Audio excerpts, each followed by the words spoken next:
Halo teman-teman, kita berjumpa lagi dalam mata pelajaran IPS kelas 3 SD. Yuk kita sama-sama belajar marble, morph. Mari belajar metamorfosis. Bagaimana ulat bisa berubah menjadi kupu-kupu dan kecebong menjadi kata? Ayo, siapa yang tahu? Nah, mari kita belajar pengertian metamorfosis. Metamorfosis adalah proses perubahan bentuk tubuh secara bertahap yang dialami oleh beberapa jenis hewan selama siklus hidupnya. Ada dua jenis metamorfosis, metamorfosis sempurna dan metamorfosis tidak sempurna. Metamorfosis sempurna memiliki 4 tahap perkembangan, yaitu telur, larva, pupa, dan imago. Contoh hewan yang mengalami metamorfosis sempurna antara lain kupu-kupu, katak, dan nyamuk. Sedangkan metamorfosis tidak sempurna memiliki 3 tahap yaitu telur, nimfa, dan imago. Contoh hewan yang mengalami metamorfosis tidak sempurna antara lain belalang, jangkrik, dan kecoa.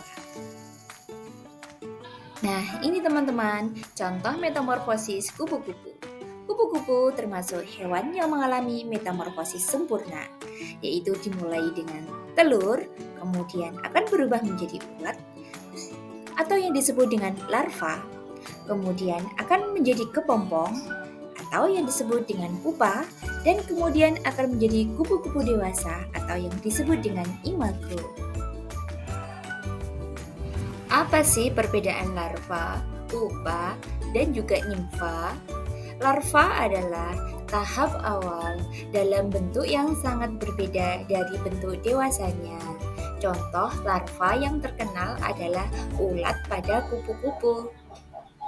Pupa adalah di mana serangga biasanya berada dalam suatu struktur pelindung seperti kepompong atau pupa dan tidak aktif makan atau bergerak.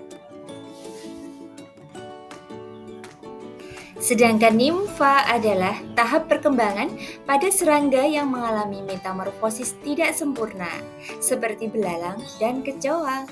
Nimfa tampak seperti versi mini dari serangga dewasa, tetapi biasanya belum memiliki sayap dan alat reproduksi yang lengkap.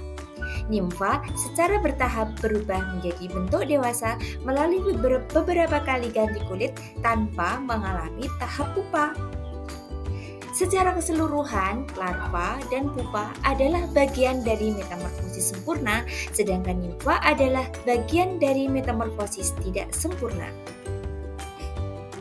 Nah, berikut adalah contoh metamorfosis tidak sempurna yang terjadi pada belalang.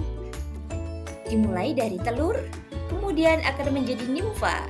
Nimfa adalah belalang kecil teman-teman, kemudian akan berubah menjadi belalang dewasa atau yang disebut dengan imago. Seru ya teman-teman, metamorfosis yang terjadi pada hewan. Apa sih manfaat metamorfosis? Manfaat metamorfosis bagi hewan yaitu yang pertama, memperbaiki kemampuan adaptasi pada hewan, mendukung hewan dalam mencari makan, membantu hewan menghindari predator, dan mendukung hewan dalam penyebaran spesies. Mari kita membuat kesimpulan. Metamorfosis adalah sebuah proses penting dalam siklus hidup hewan. Proses ini memungkinkan hewan untuk beradaptasi dengan lingkungannya dan berkembang biak dengan sukses mulai dari kecil hingga dewasa. Demikian marble morph. Mari belajar metamorfosis. Teman-teman, semoga video ini menambah inspirasi dan pengetahuan serta wawasan kita tentang kehidupan hewan-hewan yang ada di sekitar kita. Jangan lupa selalu bersyukur dan menjaga lingkungan alam ya teman-teman. See you next time. Terima kasih.